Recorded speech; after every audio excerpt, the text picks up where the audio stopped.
Hi everyone, this is Boomer for Caravel Gaming, and today will be the last video with the Sliver Hive, and I will be taking on the 5 Planeswalkers from the original campaign.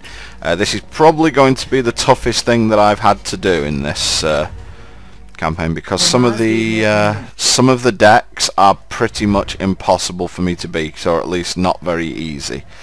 We'll go from left to right, so I'll start with Garruk Wildspeaker.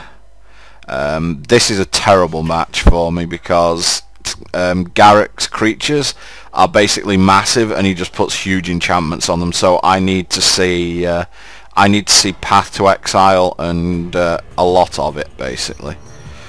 But I play first. I'm going to keep this hand because it has Predatory Sliver into Blur Sliver, so I can't really ask for too much more.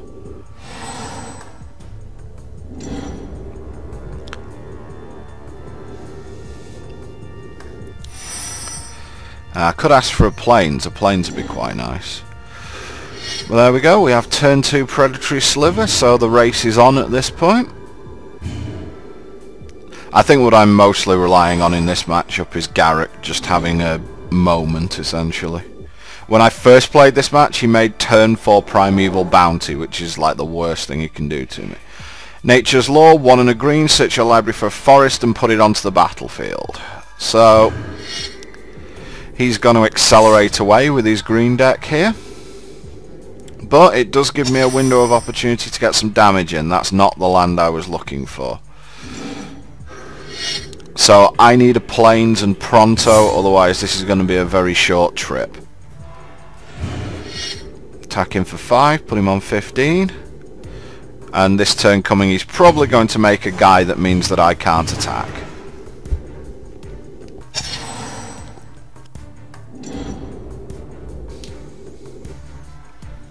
Let's see. 2 mana for a Colonian Tusker, which is a 3/3 for 2, which is pretty good really. And he ends the turn, so I need a Plains and now. Oh boy.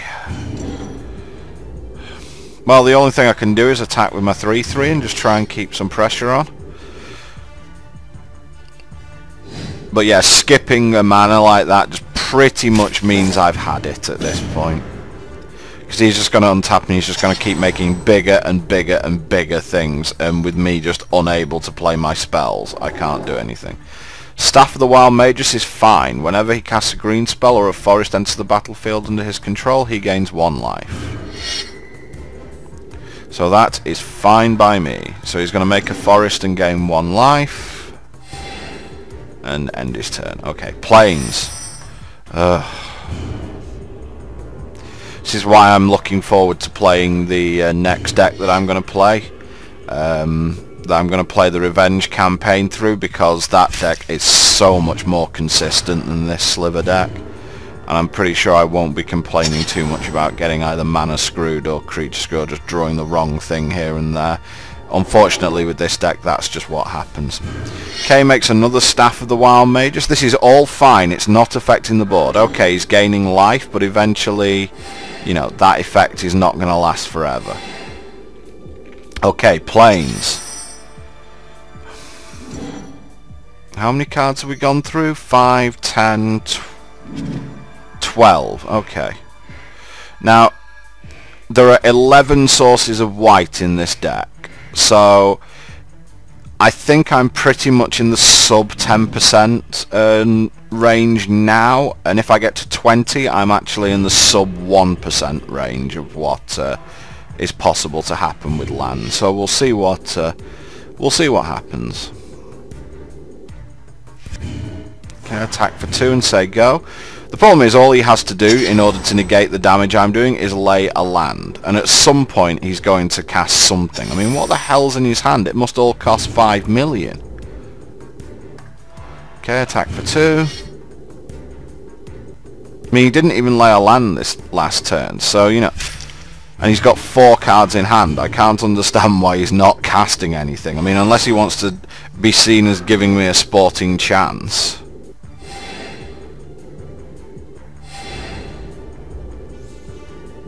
But yeah, I mean, we're done here for the most part.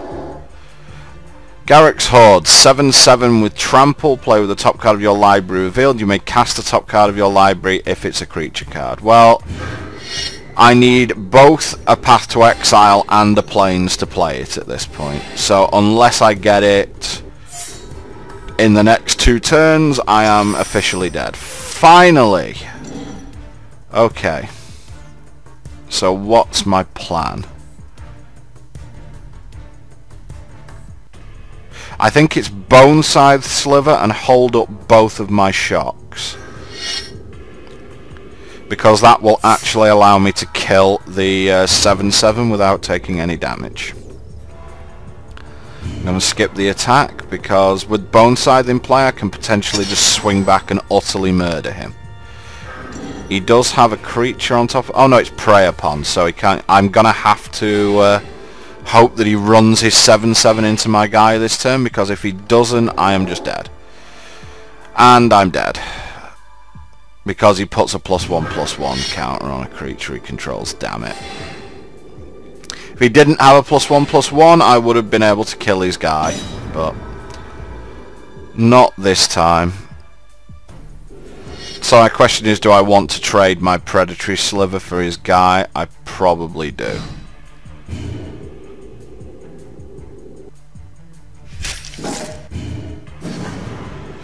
Okay, ends his turn, and I'm gonna shock his guy twice.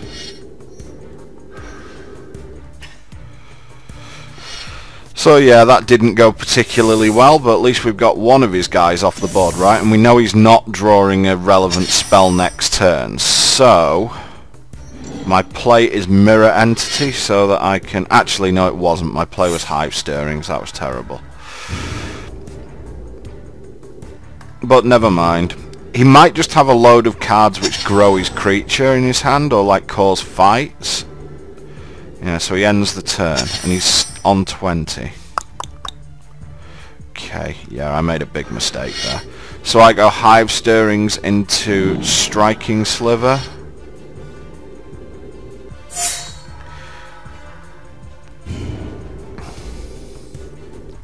And then I just attack for 1.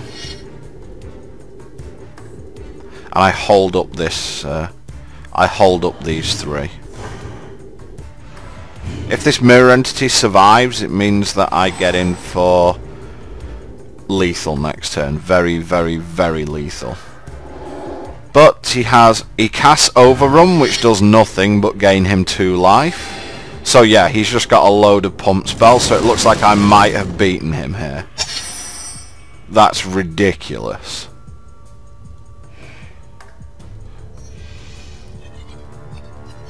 Mirror Entity for the win. Yep, just activating his ability. All my guys are 7/7s. And in this case, 7/7 with first strike. So yeah, that is an incredible win. I was ready to completely scoop when he made that Garruk's Companion, but somehow got back into it. Garruk obviously got flooded with a load of cards he couldn't cast. And when we dealt with the 1 fat dude, or 2 fat dudes he played, we were actually fine. So I made a couple of mistakes there for sure. That really wasn't well played on my behalf, but we got away with it, and that's the first Planeswalker down. The next Planeswalker is JACE BELEREN, not JACE the Mind Sculptor. He has a very fast Illusions deck, so this could be an interesting thing to watch. Well, I'd hope so anyway, because if it's not, then I won't get people watching. Yeah, okay, I'll keep this hand. The important cards in JACE's deck to get rid of are Lord of Illusions. Mirror Entity, good draw.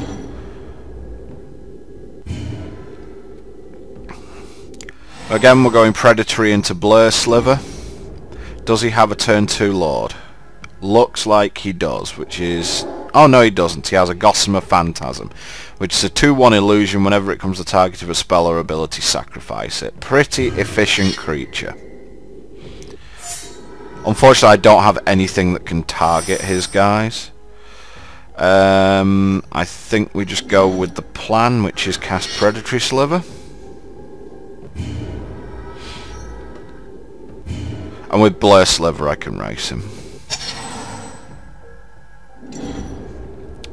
What does he have on 3? The best thing about his illusions for me is that Path to Exile in my deck now has no downside. Okay, he hits me with Gossamer Phantasm for 2, putting me on 18, and what's his 3-drop? His 3-drop is Phantom Warrior, a 2/2 unblockable guy for 3 mana. So he's not got the most impressive of starts, let's just put it that way. Now I've got a choice here. Oh, I didn't adapt my... Oops, I haven't changed my deck from the Elf Encounter. Oh well. Apologies for that. So my choices here are I can lay a Plains and cast Striking Sliver and Rampant Growth, or I can lay Blur Sliver and risk missing my 4th land drop. I think that the play is to make Striking Sliver, because this means that I can still get in for damage with my... Predatory Sliver, because now if he blocks, obviously his guy just dies to first strike damage. And this Rampant Growth is also going to make these mirror entities a lot more effective long term. So I'm going to get a Plains and say go.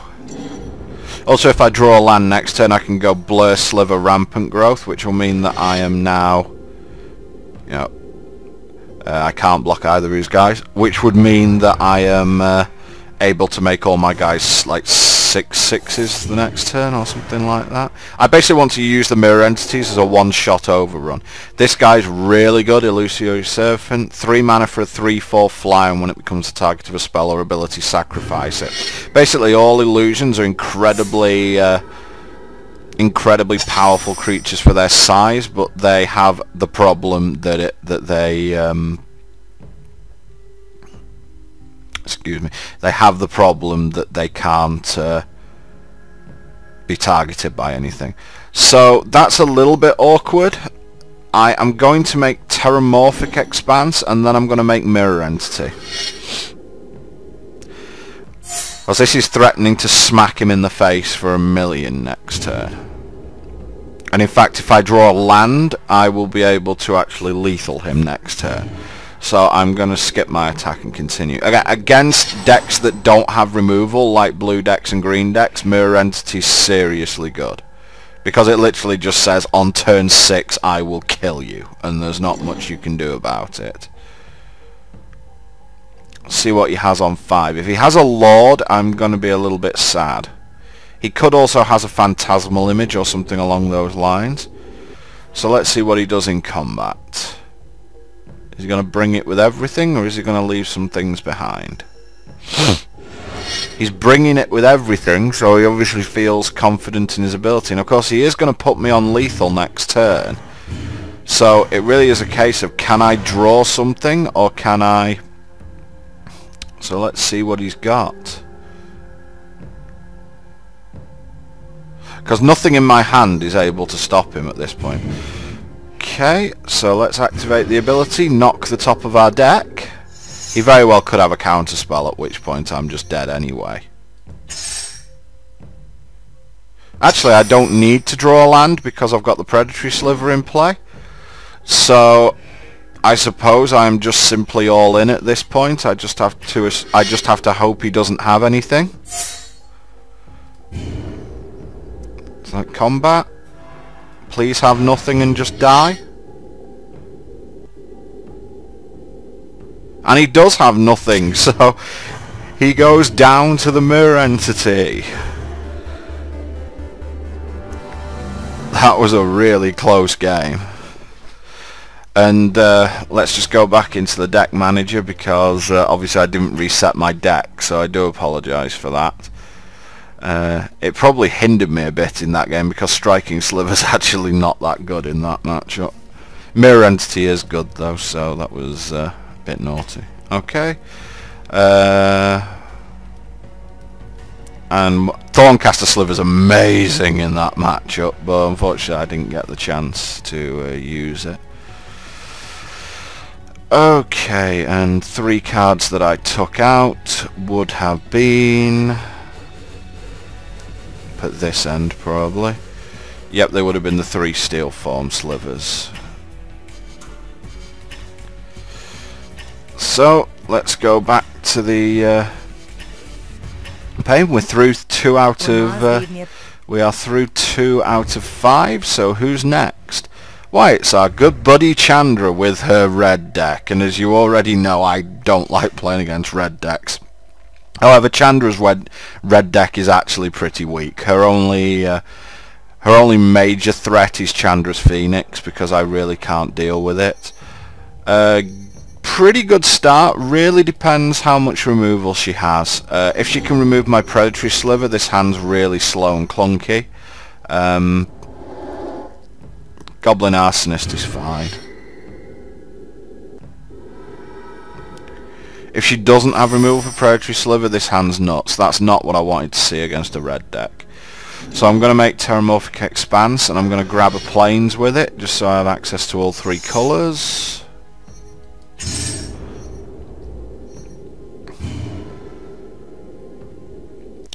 And then I've got to knock my deck for lands for the next few turns, basically.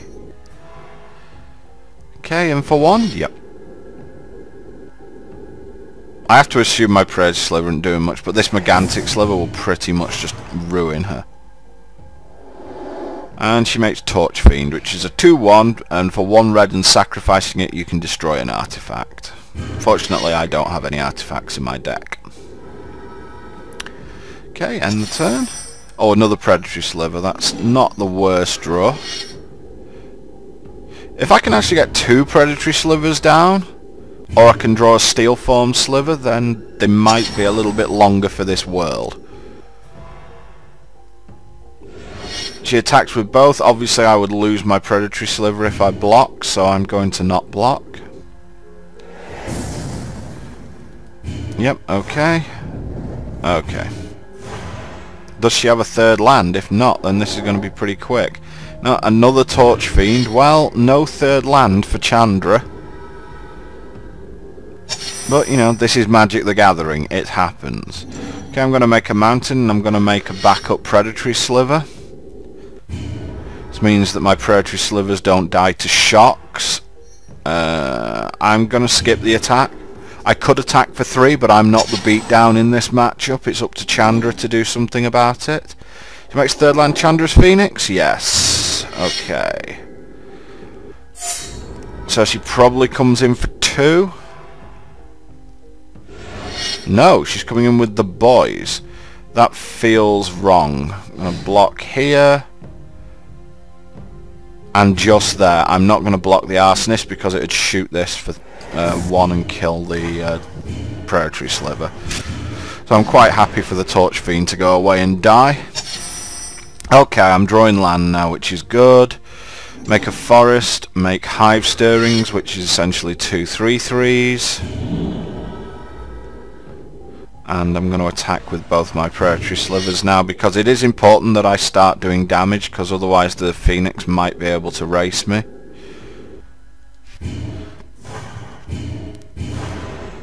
And next turn we're going to hit Battle Sliver and probably cause a bit of a riot. She's drawn out quite well. And she just attacks with the Phoenix. Cool, puts me to 11. Such a good card, Chandra's Phoenix. And she has another Goblin Arsonist. Okay. Oh, that's a good draw. I think my play just changed. I think I want to make Striking Sliver. Yeah, make sure those Arsonists just can't do any damage. I'm going to make a Mirror Entity as well, which is another 3/3.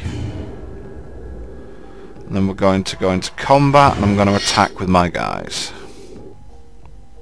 See, I think if I made Battle Sliver there, it's like potentially she can trade off well for my 3/3s, which lowers the toughness on all my guys, which makes it a bit worrying again. But this way she can't kill any of my guys with the Arsonists, so she just has to chump block and go to 8. and she just deals me 2 with the Arsonist, which actually makes a lot of sense. She's probably in race mode at this point, and it really depends what burn spells fall off the top of her deck.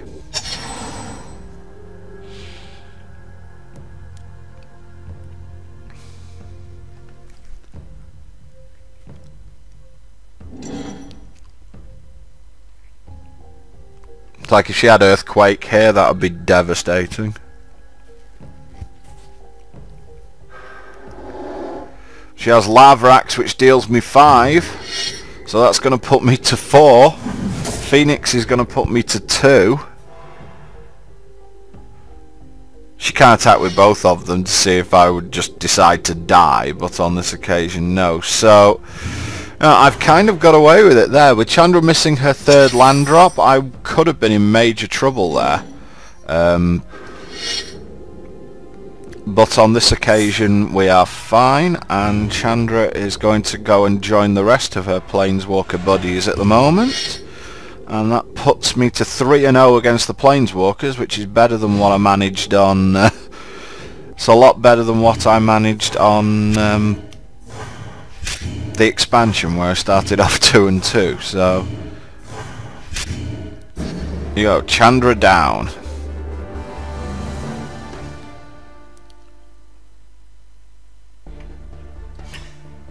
I know what you're thinking when I said that. Okay, Ajani GOLDMANE, Guardians of Light deck. This is going to be a mono white deck, very synergistic. So, but I'm the Sliver Hive. I am the master of synergy. I'm going to keep this because of the rampant growth. It's why I have rampant. It's one of the reasons I want rampant growth over cultivate in this deck. Okay, I'm gonna make planes.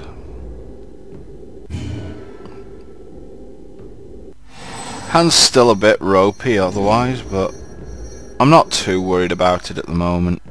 Let's see what Ajani's got for me. Ajani's Sunstriker, 2/2 with lifelink. Lifelink means whenever the creature deals, I think it's just damage, yeah.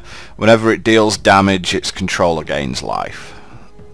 And as much life as it dealt damage, so not a bad card. And we don't draw a mountain, but we do draw planes, so let's rampant growth for that mountain.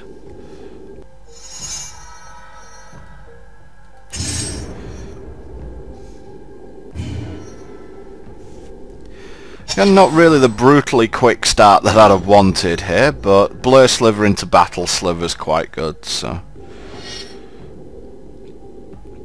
Okay, attacks for 2. And what's his turn 3 play? A Skyhunter Skirmisher. It's a 3-mana 1/1 flyer with double strike. Okay. Playing me at my own game. Path to Exile's a wonderful, wonderful draw. I'm gonna make Blur Sliver. I'm gonna pass the turn. I don't want to trade it for... Actually, I've not got a guaranteed 5th land here, so I am going to attack and offer the trade with the double striking guy. Because I do have a backup Blur Sliver as well.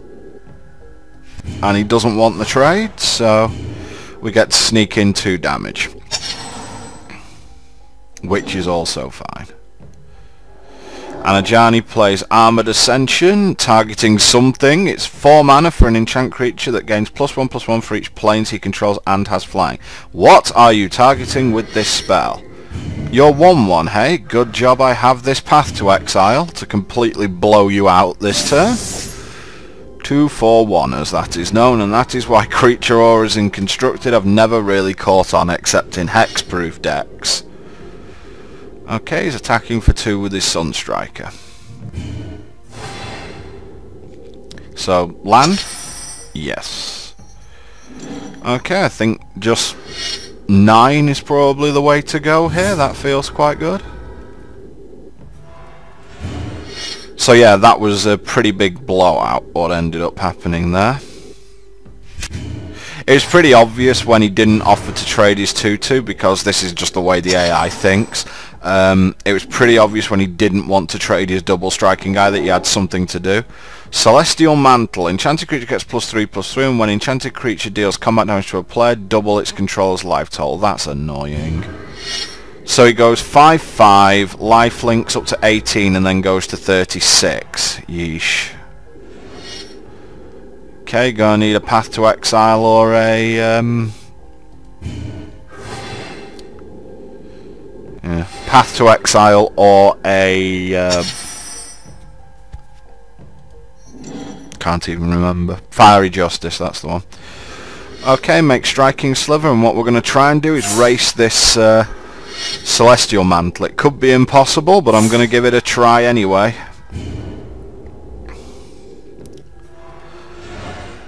An attack for 9, 12, 16, so that puts him to 20, he goes to 50 next turn. Yeah, I don't think I can race this. I need to find something to kill that dude.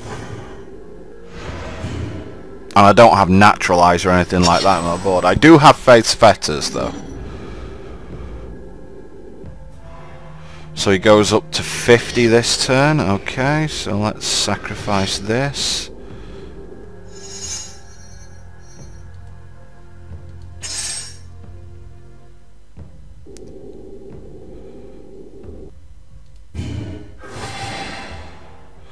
You've got anything else? A Healer of the Pride. When another creature enters the battlefield, he gains 2 life. Okay.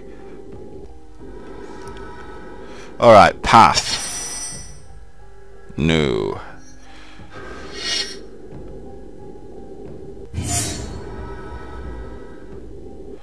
So I'm going to leave my 6/4 back to block. And he's still gaining life on me at this point.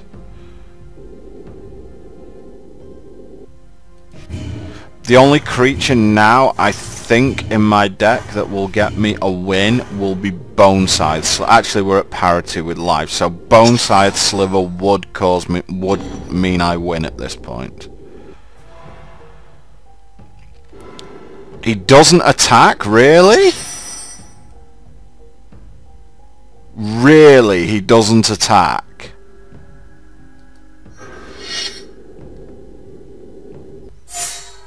Okay, so let's think here. He blocks the 2 biggest guys, which are these 2.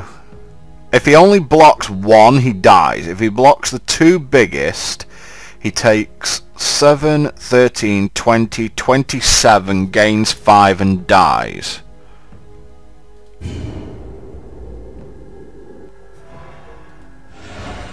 Wow, not attacking there was horrible. And he does block my guys, so... Wow. Wow, wow, wow.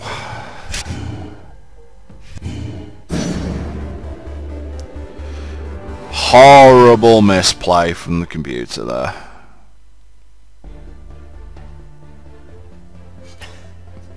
I think post sideboard I've got it because of Face Fetters, but wow, that was terrible. Well, let's see if we can go 5 for 5. We're going to take on Liliana. And then I'm going to check what difficulty level I'm playing on.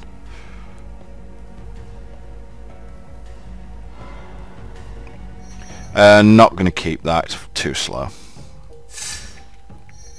That is okay though, because it has the rampant growth, so I'm not so ridiculously far behind. Not a bad draw.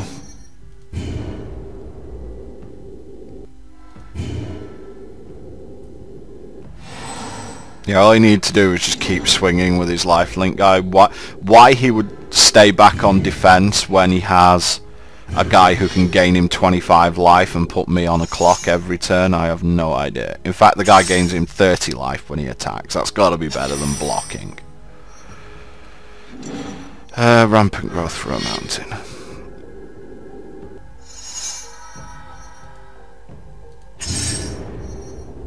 Well, you know, I'm not going to complain. Free wins and all that.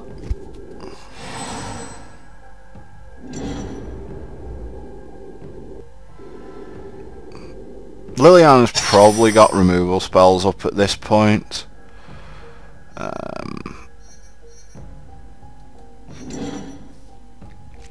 So that does make me think about going Steel Form Sliver and trying to draw some removal out of her, but that just slows down my beatdown.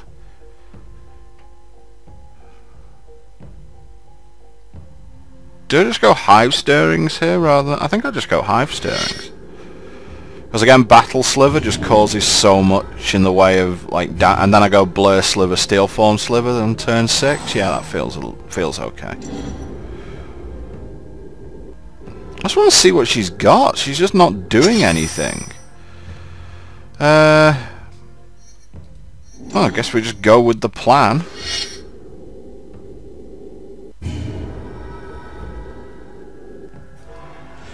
I mean, I'm guessing my Battle Sliver's gonna die here. It really should. Yes. And she's got Tendrils of Corruption for it. Okay, right. And I can't play around that anyway, so I think I just have to go for it.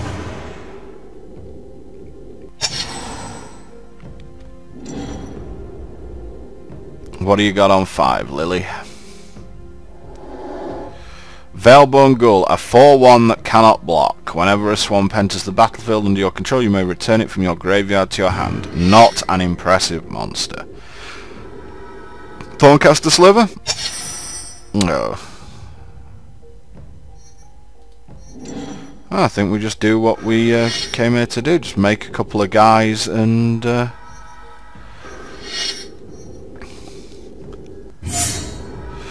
turn guys sideways, I think, is the answer here.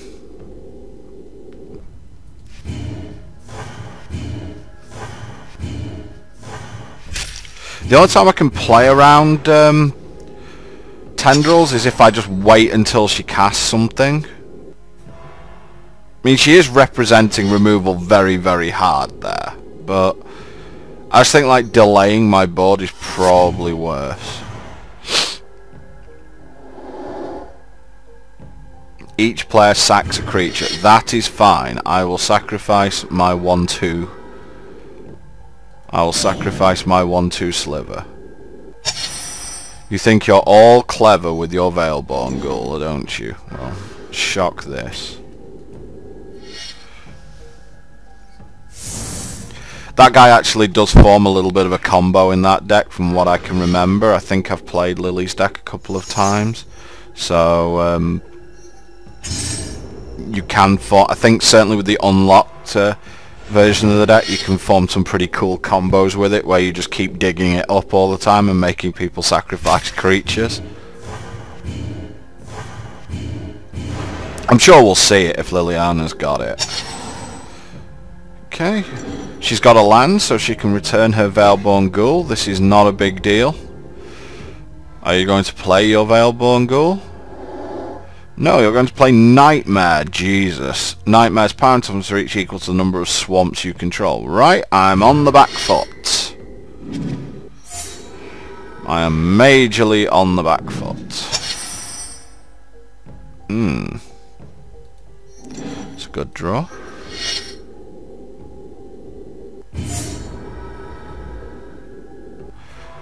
So, yeah, I attack with everything and shoot the Nightmare 4 times. Or do I? The Nightmare blocks this. She takes... Yeah, I still shoot the Nightmare.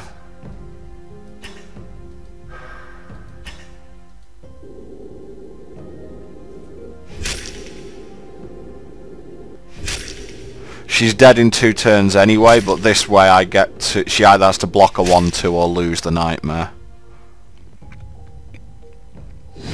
And she blocks the 1/2. Okay, so that puts her on 5, which means she has to come up with something this turn, or she is just straight up dead to that Thorncaster Sliver and one guy sneaking through.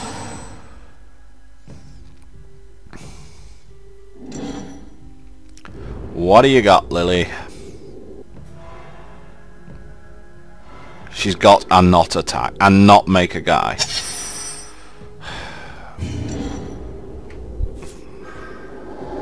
Oh, she's going to do it before combat. Nice. kill my Thorncaster, yeah. That's it, yeah, get Fleshbag Marauder back.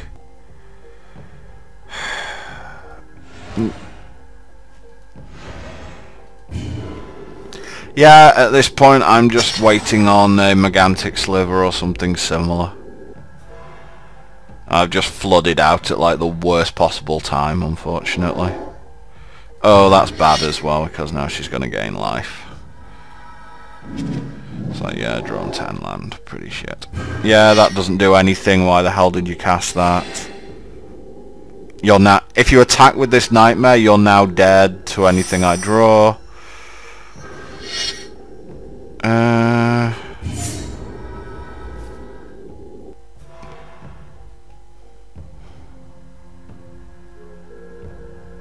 I know he's got a Fleshbag Marauder, so if I go attack, I'm still not going to win, so... I think I just have to... I can sacrifice one Blur Sliver now, which is good.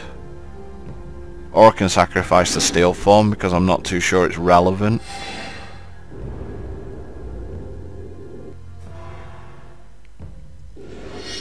Attack, eh? Interesting.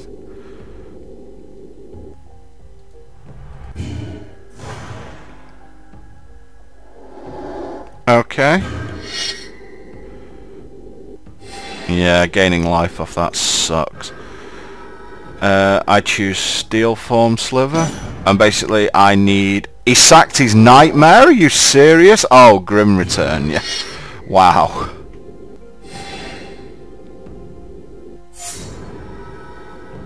Yeah, that was actually really good.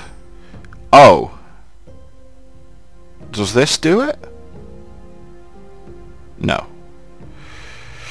It doesn't. I can deal him 6. I can't kill his Nightmare either. Okay. So we are done for that duel. So the only Planeswalker we have to go to the sideboard against is Lily, but that is mainly because Ajani decided to commit suicide. So let's see, what is good against Lily? Well, Striking Sliver is not, Mirror Entity is not, I don't think Steel Form Sliver is either. It really depends what we've got in the board. Fiery Justice kills her 3/1s and like a Veilborn Girl. Yeah, that just doesn't seem very good, so let's get rid of that. And let's see what else we've got here. Geddon might be quite good because it does kill Nightmare, plus it's not a plus a lot of Lily's deck's really expensive. Armadillo Cloak feels like a 2-for-1 or getting 2-for-1. Faith's Fetters for her Nightmares seems quite good. Oops. Coat of Arms I'm thinking about, but probably not.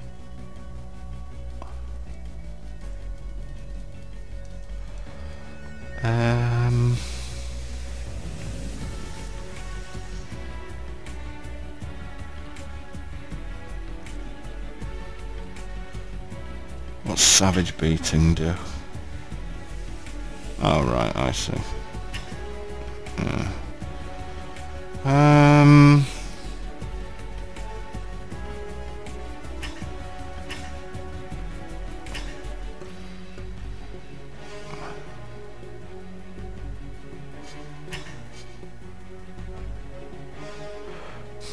Wild Pair might not be so bad against Lily's deck, but I probably need to...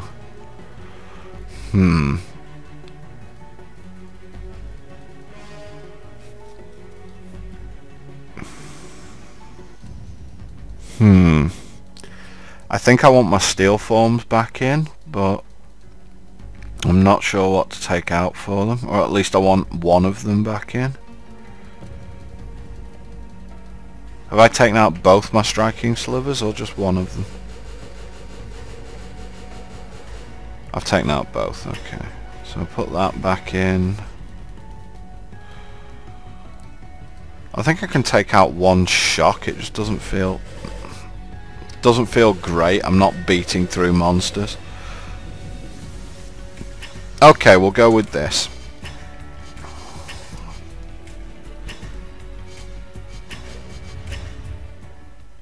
Ramaz gave me a... Okay, Lily, let's go.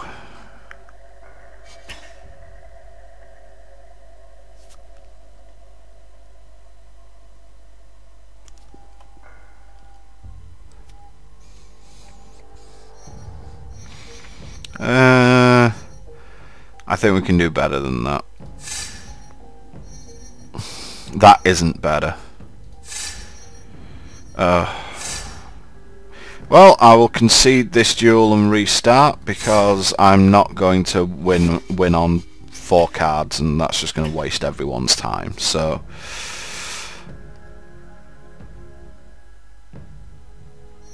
0-2 it looks like, and okay, I'll keep this hand.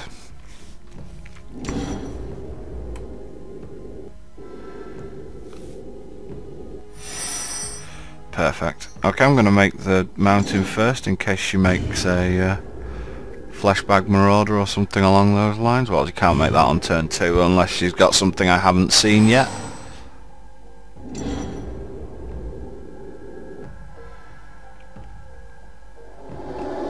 Looks like she does Black Cat. Whenever it dies, target opponent discards a card at random. Well, you can keep your 1-1 for the moment. I don't want to risk discarding what looks like a pretty good hand.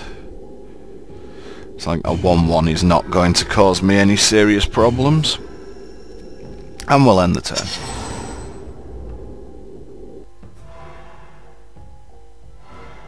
turn.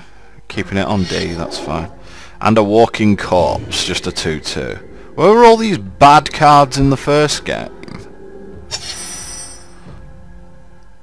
Okay. Plains Blur Sliver.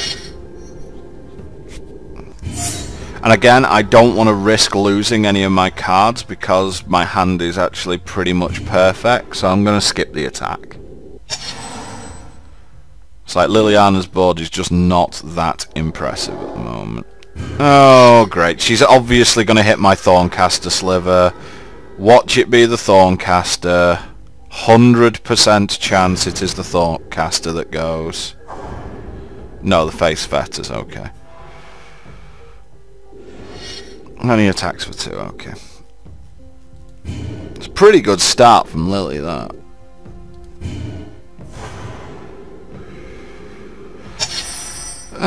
Path to Exile, pretty good. Let's make a mountain. I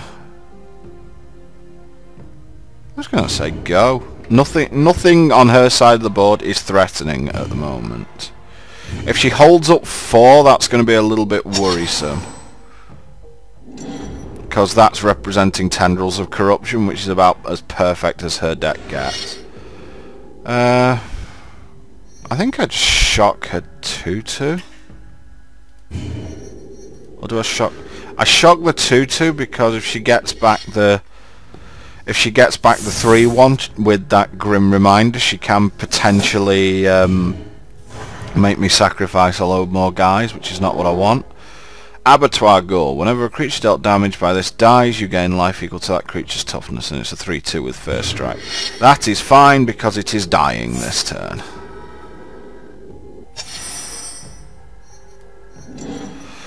Okay, make Thorncaster.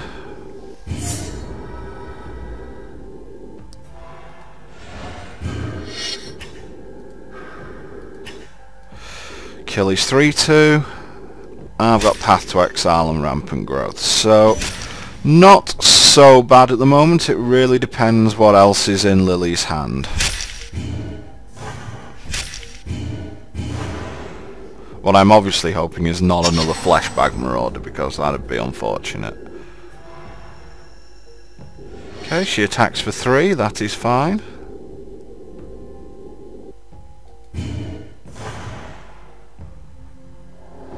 she have for 4? A Liliana's Reaver, which is a 4/3 with Death Touch, which means any damage it deals in combat is lethal to a creature.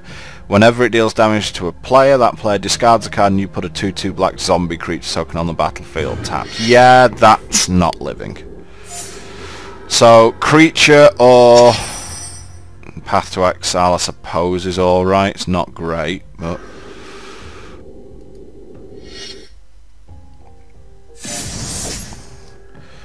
And I'm actually going to direct all the... Oh no, because she can't reanimate it this turn. Okay, so... Because she can't reanimate it this turn, I am actually going to kill the Fleshbag Marauder. And the rest of it's going to go to her.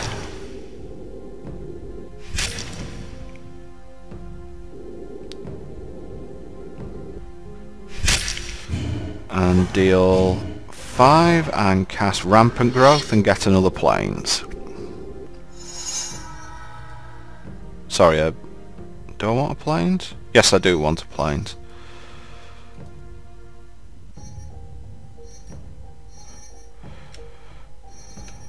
You have to press escape there, otherwise it would have chosen the forest.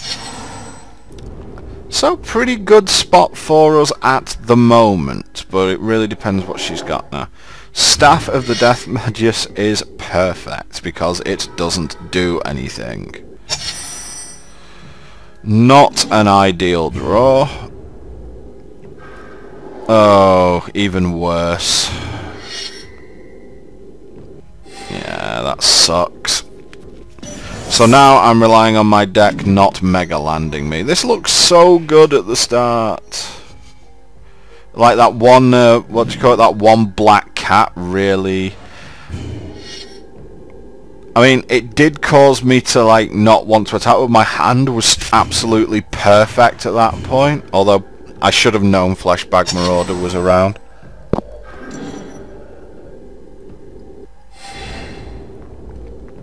Nightmare. Signing Blood. So she's going to pay 2 and draw 2. Or essentially pay 1 and draw 2 because of that staff. And makes a Diagraph Ghoul. Not impressive, really. That life is annoying, but it will all be solved if I can peel something off the top of my deck.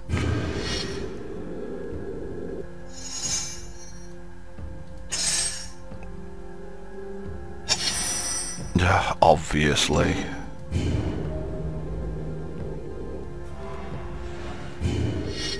So the reason it's doing this is it knows that this is the last game I'm going to be playing with this Sliver deck, and you know what? Once I win, if I beat Lily, this is going to be the last game I play with this Sliver deck. So it's just reminding me how bad the mana in this deck is.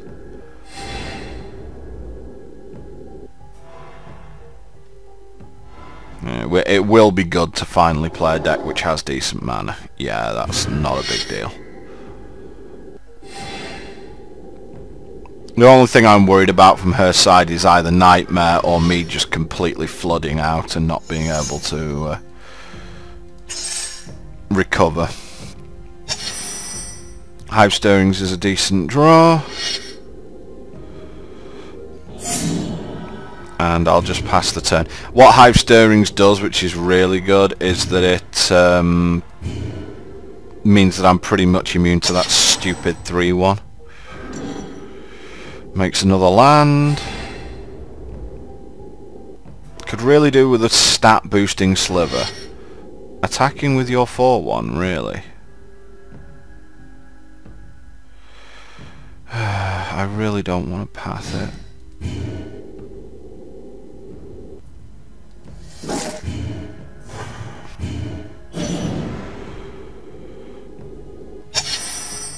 Finally.